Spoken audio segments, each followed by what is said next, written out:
Are you dreaming of silky rivers, whooshing clouds, and misty oceans? Well then, wake up and get yourself a 10-stop neutral density filter.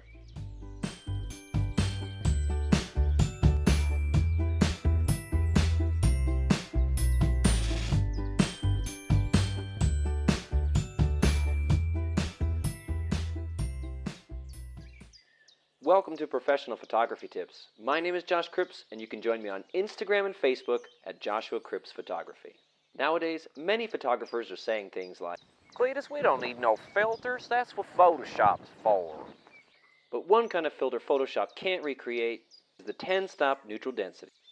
The 10-stop is an extremely dark filter that blocks almost all the light entering your camera, which can be really useful for landscape photography because it lets you stretch your shutter speed out to astounding lengths.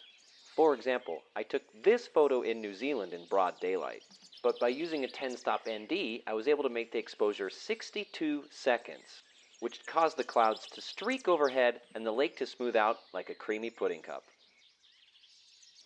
But this thing is so dark, you can't even see through it, so how the heck do you use it?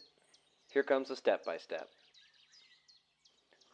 First, get your camera on a tripod, then compose and focus. Do this before you put the filter on your lens, otherwise you'll end up like this guy. Oh man, I can't see anything. Once you're focused, make sure to switch your lens to manual focus, otherwise it'll cause a rip in the space-time continuum. Wait, no, that's not right. Oh yeah, it's that once you put the super dark filter on, your camera's autofocus won't be able to see anything, so it'll hunt around and screw up your shot.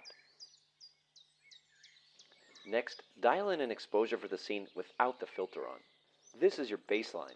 I'm here at ISO 100, f8, and 100th of a second. Now, go ahead and put on your filter.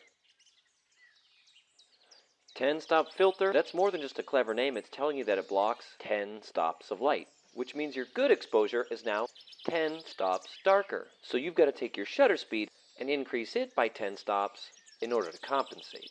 So to figure out your new shutter speed, you can manually count stops as you turn your shutter speed dial. You can multiply your baseline shutter speed by 1,000, or you can do things the old-fashioned way, with an app on your phone. It doesn't matter what method you use, because they all give the same result. Just be aware that if you end up with a shutter speed of longer than 30 seconds, you'll have to switch your camera to bulb mode and use a remote, which you should be doing anyway. Now, whatever shutter speed you land on, 10 seconds in my case, bear in mind that you might have to tweak things a little bit because a lot of these filters are a little bit darker than 10 stops.